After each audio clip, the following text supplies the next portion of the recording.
너네가 고3 때 못했던 건 머리가 나빠서 공부를 못하거나 공부를 할 수 있는 환경이 만들어지지 않았거나 한 게 아니야. 공부 외에 관심을 포기하지 못했었기 때문이야. 마치 너네 그런 얘기 들어봤지? 사막에서 나침판도 없이 계속 앞만 보고 걸어가면은 며칠 뒤에 제자리로 돌아온다 그러잖아. 그지? 인간이 똑바로 걷지를 못해. 이 독학재수나 반수나 그런 경험을 자주 하게 돼. 혼자 하기 때문에. 학원에서 남들이랑 같이 공부하는 것보다 더 빠른 속도로 걸을 수 있다라는 것이 반수 독학 재수의 장점이지만, 즉 공부는 관성, 즉 습관으로 하는 거지 너희들 의지력이나 체력으로 하는 게 아니야. 솔직히 그 2주 동안 자기가 만족할 만한 집중력과 치열함을 보여주지 못했다 하더라도 이것만 해도 무조건 성적은 올라. 꼭 실천해주기 바란다.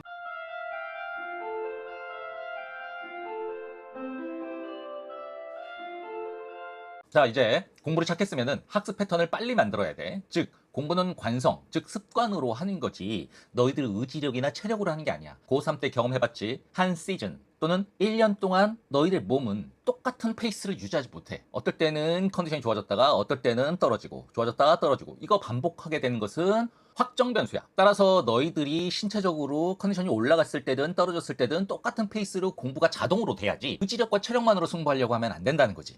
그러면은 내 컨디션이 떨어져도 알아서 공부하게 만드는 방법이 뭐냐면은 관성을 너희들 몸속에, 정확히 말하면 뇌라는 장기 속에 주입을 해야 돼. 그걸 위해서 일단 중요한 첫 번째는 체력이야. 체력이 떨어졌을 때 억지로 책상에 앉아있을 수 있어. 하지만 그 억지로 앉아있는 동안 집중력이 유지되는 건 아니야.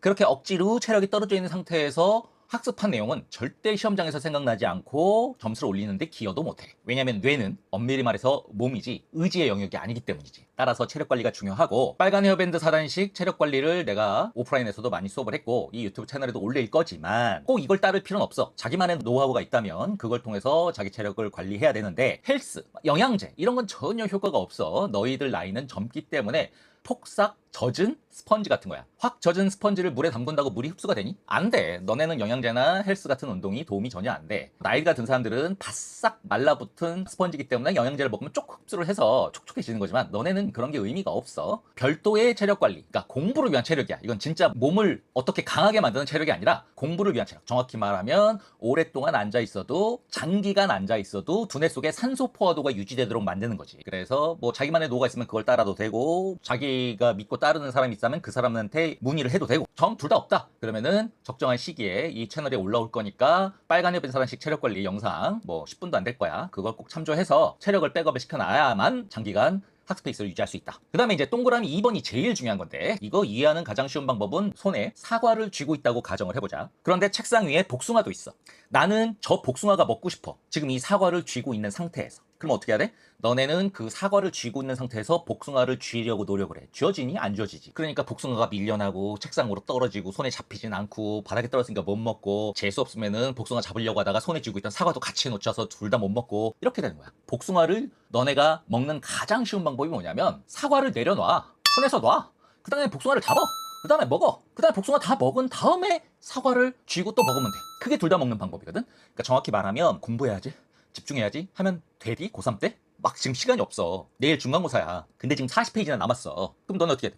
너무 느려. 빨리 읽어야지. 빨리 읽어야지 하면 빨리 읽어지니? 아니면 빨리 읽어야지? 라는 생각 때문에 빨리 못 읽니? 후자지. 또 너네가 막 헛돌아 찾고 책을 보고 있긴 있는데 집중이 안 되고 막 머릿속에 들어왔다 그냥 바로 흘러나가고 막 이래. 그럼 어떡하니? 집중해야지 하지. 그럼 집중이 되니? 아니면 집중해야지? 라는 생각 때문에 집중이 안 되니? 후자지. 즉 이번에 반수의 이맘에 있어서 학습이랑 상관없는 관심, 정확히 말하면 손에 쥐고 있던 사과지. 그걸 하나하나 내려놔. 그러면 자동으로 학습에 대한 집중이 돼. 근데 너네는 이 관심을 유지한 상태에서 공부해야지 하니까 공부가 안 되는 거고, 집중해야지 하니까 집중이 안 되는 거고, 빨리 해야지 하니까 빨리 못 읽는 거야. 그래서 지금 7, 8월 달 너네가 여름에 해야 될 가장 첫 번째는 관성을 만드는데, 관성을 만드는 가장 직접적인 뇌과학적 방법은 학습을 제대로 해야지가 아니라 학습 외에 너네가 갖고 있는 그 관심, 사람마다 굉장히 다양해. 뭐 취미일 수도 있고, 연애일 수도 있고, 드라마일 수도 있고, 뭐 덕질일 수도 있고, 게임일 수도 있고, 그 다음에 아무 의미 없이 그냥 습관적으로 켜놓은 휴대폰 바탕화면일 수도 있고, 그런 것들을 하나하나 내려놓으면 자동으로 학습 효율이 극대화되고 집중력이 높아진다는 거. 이걸 하잖아? 그러면 한 번 사과를 내려놓으면 복숭아가 쉽게 쥐어지듯이 그냥 바로 관성이 만들어져. 그런데 너네가 한번 가슴에 손을 얹고 되돌아봐. 너네가 고3 때 못했던 건 머리가 나빠서 공부를 못하거나 공부를 할 수 있는 환경이 만들어지지 않았거나 한 게 아니야. 공부 외에 관심을 포기하지 못했었기 때문이야. 생각을 해봐. 잠깐 생각을 해봐. 맞지? 요거를 반드시 해내야 돼, 올해는. 그러면 무조건 성적은 올라. 근데 생각보다 쉬운데, 수선에 쥐고 있는 사과를 내려놓는 건 생각보다 쉬운데, 생각보다 사과를 내려놓을 생각을 애들이 못해. 복숭아만 잡으려고 해. 사과를 쥔 상태에서. 그것 때문에 이걸 성공한 애들이 드문 거지. 손에 쥔 사과 내려오는 게 뭐가 어렵니? 너네가 노력의 초점만 딱 명확히 지금 만들어 놓고 이해를 하면 바로 실천할 수 있고 바로 성적이 오를 수 있다는 거. 그 다음에 세 번째는 독학은 일종의 관성, 즉 뇌의 리듬을 만드는 거야. 리듬을. 이 뇌의 리듬이라는 것은 뇌가 잘 때 지금 자는 시간이구나. 공부할 때 지금 공부하는 거구나. 지금은 수학 쪽 뇌를 굴려야 되는구나. 지금은 국어 쪽 뇌를 굴려야 되는구나. 즉 뇌가 자기가 해야 될 임무에 임했을 때 그쪽으로 순식간에 전환되는 걸 말하는 거야. 그래서 너네 고3 때도 그랬잖아. 한 9월부터는 학교 선생님들이 학교 수업 그렇게 강요 안 하고 국어 수능 시험 볼 때 국어 자습시키고 수학 수능 시험 볼 때 수학 자습시키고 이런 식으로 하셨지. 그게 꼭 필요하거든. 그거를 빨리 만들어주는 게 중요해. 그래서 절대 공부하는 시간에 졸면 안 되고 자기 전에 침대에 누워서 영어 단어 외우거나 그런 삽질을 하면 안 되는 거지. 뇌한테 이거 할 땐 이거 하는 거고 저거 할 땐 저거 하는 거야. 내가 앞에 영상에서 공부는 반드시 한 장소에서 하라 그랬지? 그것도 마찬가지로 그 장소에 가서 그 냄새, 그 환경에 접하면 지금 내가 학습할 때구나. 이걸 바로 알 수 있게 만들어야 돼. 정확히 말하면 이미 너네도 많이 들었던 거야. 어른들한테 규칙적으로 공부를 해라. 그거지. 공부를 많이 하는 게 중요한 게 아니라 규칙적으로 공부를 해야 하는 동안 내가 집중이 되기 때문에 점수로 직결될 확률이 높아지는 거지. 그 다음에 또 고독의 자발성이라고 있어. 이건 또 뒤에서 자세히 설명하니까 여기서는 간단히만 얘기할게. 자기를 스스로 고립시켜버리는 거야. 그럼으로써 뇌 활성화가 높아지는 거지. 뇌는 인간관계를 만들고 취미를 갖고 학습 외에 활동을 하게 되면 그쪽 버퍼랑 학습 버퍼랑 나눠 쓰게 돼. 한정된 뇌의 버퍼를. 그런데 그게 없이 모든 걸 차단시켜버리면은 뇌가 하나의 모든 버퍼를 집중하기 때문에 학습 효율이 굉장히 높아지는 거지. 그래서 이 세 개 요소. 솔직히 내가 영상을, 이 반수에 관계된 영상을 굉장히 여러 편 찍고 있지만 너네가 다 듣기도 싫다. 별로 아닌 것 같다. 그러면 다 버려도 돼. 하지만 이 세 개만큼은 꼭 지켜주면 국어 문제집을 못 풀고 수학은 뭐 몇 문제를 풀어야 되고 그런 말도 안 되는 디테일한 거랑 성적이랑 아무 상관없어. 너네 공부 잘하는 애들 봐봐. 모두 다 똑같은 문제집 풀고 모두 다 똑같은 시험 공부하니? 아니야. 공부 잘하는 애들도 다 개인차가 있어. 그러니까 어떤 학습에 관련된 굉장히 세부적인 허상 이런 거에 집착하지 말고 자기 뇌가 머릿속으로 들어오는 걸 다 받아들이기만 만들어주면 성적은 무조건 오른다는 거 꼭 명심하기 바라고. 일단 2번, 3번이 핵심이긴 하지만 2번, 3번을 하기 위해서는 체력이 백업이 돼야 되니까 방법을 확실히 만들어서 일관되게 추진을 해야 2번, 3번이 가능해진다. 이거 꼭 명심하고. 수능학습서는 가능하면 현역대의 교재를 활용해야 된다. 앞에 영상에서 얘기했지. 왜 그런지는 반복해 설명하지 않을게. 그러니까 쓸데없이 새로 사지 말고 고등학교 때 썼던 거 그대로 써라. 필요에 따라서 자기가 일부 책을 버렸다라든가 아니면은 이미 다 가지고 있지만 올해 새로 추가된 유형이 있다라든가 사실 그런 거 없거든. 매년 똑같아. 신판이 나와서 새로 팔아먹을 뿐이지 매년 내용은 똑같아. EBS 수능 특강 뭐 바뀌는 거 없지만 자기가 정 불안하다. 필요에 따라서 훌렁이라는 것은 문제집이지만 뒤에 해설이 뭐 조그맣게 나. 예를 들면 1번, 2번, 3번, 4번, 5번 5개의 선지에 대해서 다 해설해 놓은 거 말고 보통 3개 지우고 2개가 헷갈리잖아. 정답인 것과 정답이 아닌 거 한 2개만 이렇게 간략하게 설명해 놓고 그러니까 문제풀이랑 핵심 내용만 다루지 쓸데없이 읽어야 될 분량을 늘리지 않는 그런 핵심 체크용 문제집이나 기본서를 보통 훌렁이라고 불러. 은어로. 그러니까 이렇게 간략하게 정리된 것만 사서 보든가 아니면 EBS 수능 특강 말고 여기서 나오는 서브 문제집이라든가 아니면 나는 별로 권하고 싶지 않지만 자기가 믿고 따르는 인간 강사가 있다. 그럼 그 부교재라든가 그런 것들만 살짝 보강하면 되고 솔직히 이것도 안 해도 돼. 그냥 현역대 교재를 그대로 공부를 해야 학습 효율이 높아진다. 즉 정확히 말해서 원래 고3 때 실력을 빨리 회복한 뒤에 거기서 추가로 더해서 반수를 성공하는 거기 때문에 원래 고3 때 그 실력을 빨리 회복하는 속도를 얘가 높여준다. 이거. 그 다음에 일단 국영수부터 잡겠다고 생각하고 아니 재수도 아니고 반수하는 애가 국영수부터 잡아야지 하고 탐구를 9월로 미룬 애들이 있어. 이번에 고3 때 경험해봐서 알지? 국영수 못하면 그냥 바본 거고 국영수 잘하는 애들 중에서 탐구 백업되는 애가 승리하는 게 시험이야. 또는 탐구를 아무리 잘해도 뭐 영어나 국어나 영어나 수학이 하나가 빵 나면 뭐 끝장나는 거니까 이게 더 중요한 거는 부정할 수 없는 사실이긴 하지만 너네가 반수를 하는 취지, 반수를 하는 목적에 맞는 정도의 레벨의 대학교에 가기 위해서는 이건 당연한 거고 여기서 승부가 난다. 따라서 얘랑 동시에 시작을 해야지 얘부터 하고 나중에 이거 해야지 할 시간이 없다 반수는. 그 다음에 이게 제일 중요한 건데 머릿 공부라고 하지? 보통 이제 5과목을 한번 나눠 생각해보자. 국어, 영어, 수학, 사탐, 과탐이라고 생각을 해보자. 근데 머릿 공부는 예를 들어 국어랑 영어를 앞으로 붙이는 거야 머리로. 그래서 매일 공부를 할 때 이만큼 내가 공부를 한다고 치보자 하루 종일. 그러면 앞에 10분에서 40분 국어든 영어든 공부를 하는 거야. 그 다음에 본 게임에 들어가는 거지. 이거를 1일, 2일, 3일, 4일, 5일 이렇게 반복을 하잖아. 그러면은 국어랑 영어가 10분에서 40분씩만 투자해도 그 페이스가 유지가 되고 오히려 성적도 올라가. 근데 국어랑 영어를 이렇게 머릿 공부로 배치하는 이유는 나머지 수학, 사탐, 과탐 얘들의 로테이션이 빨라지기 때문이야. 국영수 과사를 계속 반복하는 것보다 수과사만 반복을 하고 국어랑 영어는 앞에만 배치하는 거지. 이거 안 끝나면 나 이 공부 안 하는 거야. 그래서 어떨 때 컨디션 안 좋은 날은 이거 10분에서 40분짜리인데 이걸 오전 내내 하고 얘네 공부 시간이 확 줄어드는 경우도 있어. 그러면 이제 자기가 경각심을 갖는 거지. 그리고 나는 이 기본적인 머리 공부가 끝나지 않으면 본 게임에 들어가지 않겠다. 이런 자세를 갖고 함으로써 국어랑 영어는 이 로테이션 사이클에서 밀어버리는 거지. 그러면은 이 로테이션 사이즈가 빨라지게 되면서 굉장히 성적이 빠르게 올라가는 그런 효과를 낼 수가 있어. 근데 이제 국어랑 영어가 자기가 솔직히 말하면 심각하다. 아주 안 좋다 상황이. 그러면은 이 머리 공부로 부족할 수 있어. 그러면은 뭐 수학을 위로 올리거나 할 수도 있긴 해. 그런데 자기가 국어 영어가 못하긴 하지만 아주 심각한 상황은 아니다라고 한다면 내 말 믿고 한번 머리 공부로 국어 영어는 배치를 하고 그 다음에 수가사만 집중적으로 로테이션을 돌려. 그러면 모든 성적이 올라가. 이거 5과목을 로테이션 돌리면 답이 없어. 물론 5과목 로테이션 돌리고 합격하는 애들도 많이 있지만 그건 그만큼 힘들었다는 뜻이야. 그래서 수가사, 국영. 근데 오해하는 애들이 있어. 선생님이 10분에서 40분이라고 그랬지? 근데 이거를 국어 영어 합쳐서 그렇게 보는 애들이 있어. 그러면 안 되고 각각 10분에 40분이야. 자기가 국어 좀 된다 그럼 10분인 거고 영어 좀 안 된다 그럼 최대 40분이야. 그 이상 하면 그건 머리 공부가 아닌 거지. 그래서 요 6번 생각보다 굉장히 전체 성적을 올리는 데는 효과적이니까 한번 실천해 보기 바란다. 그 다음에 2주일에 한 번씩 이거 7번 별표 863개야 2주일에 한 번씩 무조건 실전 모의고사를 치는데 실제 수능이랑 똑같은 시간대에 똑같이 시간 맞춰서 중간에 끊지 말고 딱 수능 쉬는 시간만 쉬면서 하루 종일 시험을 봐야 되는데 이거 형이랑 언니들이 모두 입을 모아서 목숨이다 이게. 이걸로 그냥 반수가 결정난다. 솔직히 독학재수도 마찬가지인데 이게 되느냐 못 되느냐. 솔직히 말하면 내가 2주 동안 공부한 게 스스로 생각하기에 별로 많지 않기 때문에 솔직히 보기 싫어.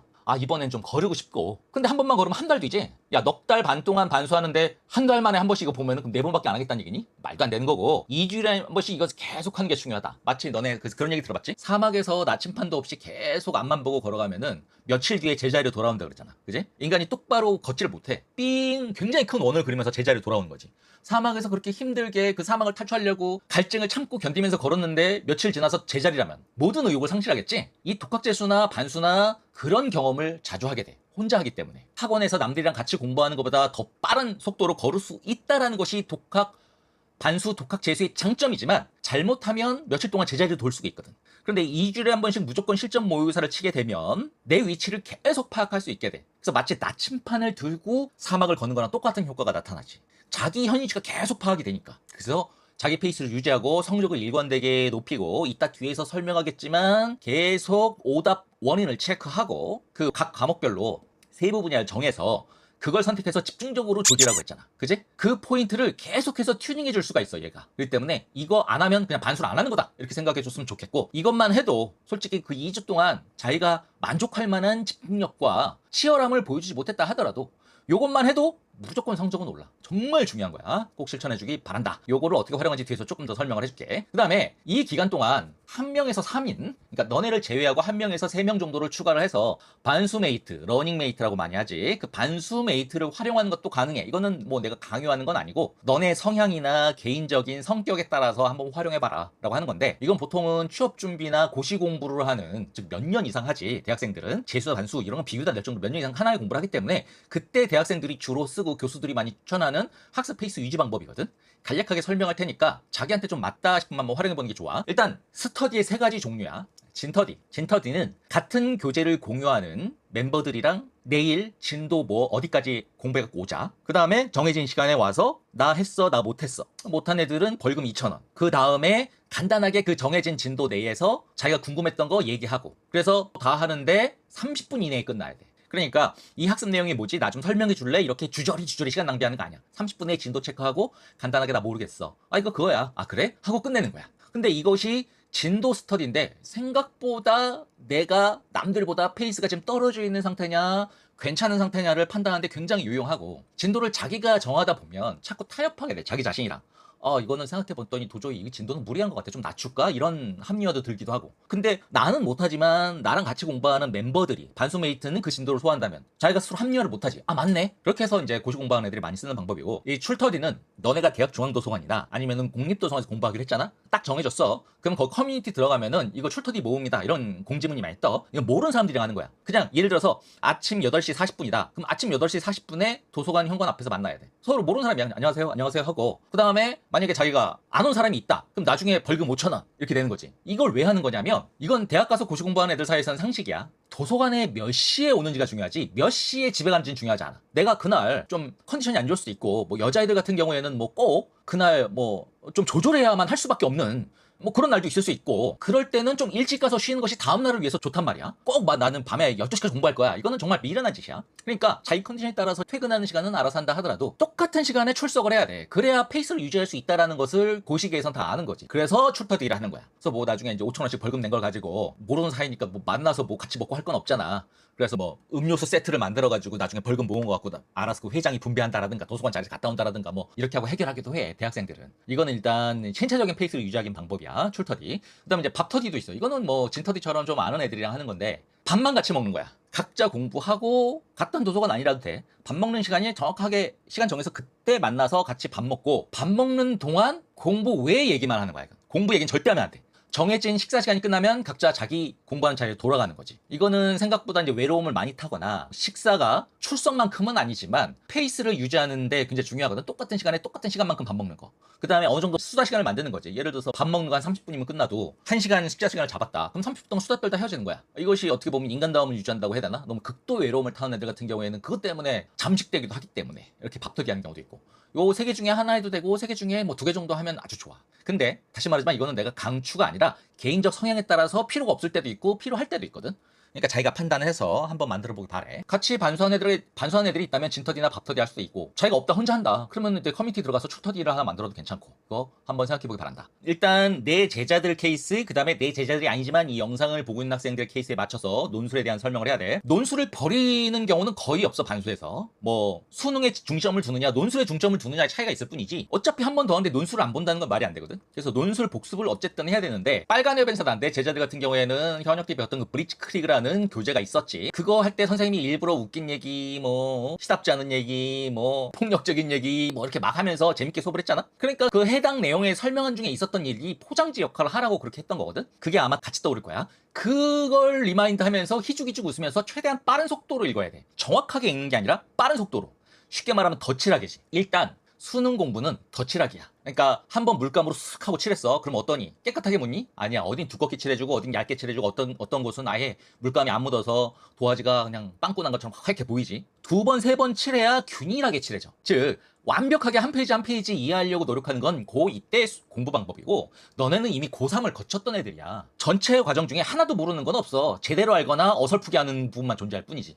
그러니까 처음부터까지 빠른 속도로 읽고 그 다음에 두 번째 읽고 덧칠하기 3.5회가 최상이야. 반수 기간 동안. 근데 그거 안 되더라도 2.5회만 해도 성적은 무조건 올라. 장담하는데 무조건 올라. 그러니까 수능이든 논술이든 마찬가지인데 빠른 속도로 읽고 덧칠해라. 너네한테 일부러 그런 얘기 해줬으니까 그거를 상기하면서 빠른 속도로 읽으면은 분명히 기억나면서 논술 같은 경우에는 뭐 2-3번 덧칠하는데 2-3주밖에 안 걸려. 그러니까 꼭 실천하기 바라고 내 제자가 아닌 애들은 자기가 고3 때 했던 논술이 있을 거야. 그거를 그 선생님이 어떻게 가르쳤는지 모르겠지만 그 수업 들을 때 자기가 느꼈던 점이나 뭐 그 더웠던 거 뭐 에어컨 바람 그런 것도 괜찮아. 생각하면서 최대한 빠른 속도로 똑같이 덧칠하기로 하면 되고 자기가 고3 때 논술 준비를 아예 안 했었다. 그런 애들도 논술 해야 되거든. 반수할 때는. 그럴 때는 뒤에서 설명하겠지만 뒤에서 이제 어떤 내용을 할지 설명을 할 건데 올해 정해야 돼. 나 여기까지만 보고 논술 시험 들어갈 것이다. 그 인강일 수도 있고 교재일 수도 있는데 뒤에 설명을 할게. 그걸 딱 정해놓고 처음 보는 거긴 하지만 이게 없겠지만 그래도 역시 덧칠하기로 해야 돼. 그래서 언제까지 덧칠하기 끝나고 기출문제 들어갔냐 이런 거 다 설명할 테니까 위에서도 설명했지만 대학생활을 한 학기 하면서 너네가 한 게 논술 대기야.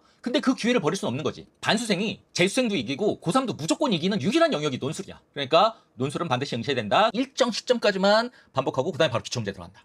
자세히 보도록 하자. 일단 논술 학습은 딱 정해. 내 제자든 내 제자가 아니든 무조건 주에 하루만 한다. 그러니까 생각을 해보면 만약에 한 달 공부한다 하더라도 4번밖에 공부 안 하는 거야. 논술은. 수능 중심으로 갈 거야. 논술을 공부한다 하더라도. 주 1회 하고 한 번 할 때 6시간이나 8시간이야. 그러니까 만약에 내가 토요일 날 논술 한다라고 하면 반나절은 논술하고 반나절은 또 수능을 한 거야. 6시간에서 8시간 이상 넘어갈 필요가 없어. 논술은. 그렇게 한다고 해서 논술 합격률이 높아지는 게 아니야.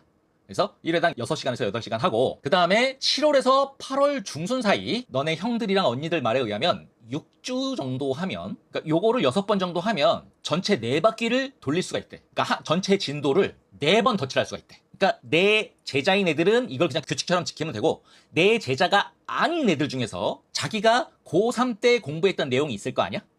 그것이 분량이 너무 많다 하면 요 기간 안에 4바퀴 돌릴 수 있을 정도로 분량을 축소해. 그 다음에 새로 시작하는 애들도 요 기간 안에 4바퀴에 덧칠할 수 있을 분량만 딱 잡어. 기출문제 들어가기 전까지야 이게. 그러니까 쉽게 말하면 8월 중순이면 너네는 논술 교과서가 끝나야 돼. 그 다음에 8월 셋째 주부터는 바로 기출문제 들어가는 거거든. 이거 꼭 명심하고. 그 다음에 4바퀴를 완료하면 바로 기출문제 들어간다. 당연한 얘기지. 그 다음에 논술 학습 대상은 내 제자들 같은 경우에는 블리츠크리그라고 교과서가 있고 그 다음에 문제 해설지가 있었지. 요게 전체 기본 베이스 교과서 내용이야.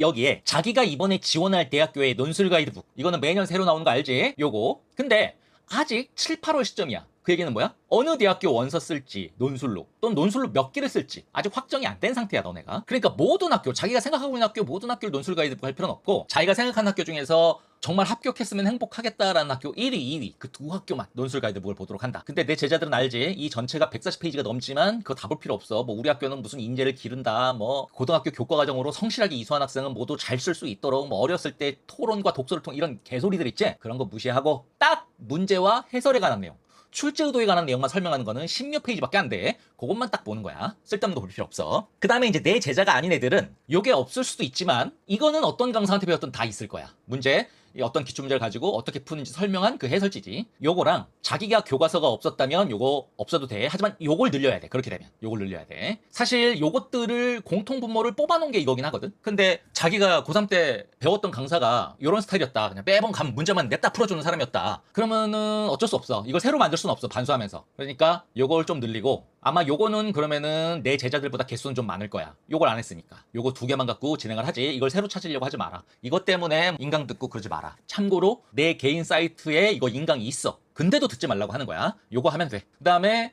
논술 안 했던 애들, 그랬던 애들은 어쩔 수 없어. 인강을 잡아야 돼. 인강을 잡고 요걸 만들고, 요거는 자연스럽게 같이 나올 거야. 그 다음에 요거 똑같이 해야 돼. 그럼 논술에 대해서 작년에 고3 때 안 했던 애들은 논술에 대해서 공부할 게 많지만 그래도 아까 말했지? 반수생. 너희들은 한 학기 공부를 덜 한 게 아니라 대학생으로서 한 학기 공부를 남들이 안 한 걸 해본 애들이야. 그걸 활용하려면 논술은 반드시 챙겨야 된다는 거 명심하고. 그 다음에 학습. 학종에 대한 학습을 막 미리 면접 대비하고, 특히 뭐 내가 1단계를 합격했다가 면접에서 미끄러져서 이 꼴이 됐다라고 하는 애들은 막 서류 기반 면접을 막 초반기부터 반수할 때 공부하고 그런 애들이 있는데, 그럴 필요 없어. 이것만 대비되는 게 아니라 너희들 대학교 생활하면서 교수들을 보면서 아마 이것도 삘이 딱 왔을 거야. 이거는 어떤 유혹이 있다 하더라도 올해 1단계 딱 서류 합격할 때까지는 손대지 마. 그 다음에 며칠 시간 없는 거 너네도 알지? 그때만 해도 충분하고 그 이상 한다고 합격률이 높아지는 거 아니라는 거. 그 다음에 이거랑 마찬가지로 너네는 이미 고3 때는 생각하지도 못할 정도로 교수가 어떤 존재이고 얼마나 생각보다 허접하며 얼마나 단세포적으로 학생들을 평가하는지 경험을 해봤을 거야. 그러니까 충분히 대응할 수 있다. 명심하고. 그 다음에 논술 베이스에 한 학기 동안 대학교 수강 경험을 반드시 병용해야 된다. 이미 했던 얘기지만 내가 가르쳤던 거, 그 다음에 너네가 고3 때 배웠던 그 선생님이 가르쳤던 논술에 관한 내용 있지? 이거 복습하는 게 중요해. 왜냐면 투자했던 시간을 버리면 안 되잖아. 그런데 이것만 보는 것이 아니라 너네가 한 학기 동안 대학교 생활을 하면서 교수에 대해서 경험을 했어. 교수가 어떤 사람인지 알았어. 그걸 반드시 덧붙여야 돼. 너네들의 새로운 경험과 너네들 고3 때 가르쳤던 강사랑 달라. 그러면 강사를 버려. 그 다음에 이걸 앞세워도 괜찮아. 그 다음에 너네가 대학교 때 썼던 수많은 중간고사, 기말고사 답안지, 레포트, 그것들이 어마어마하게 도움을 줄 것이다. 반드시 병용하도록 한다. 자, 이제 너무 영상이 길어지면 끊기니까 다음 영상에서 시범부터 맞아 보도록 한다.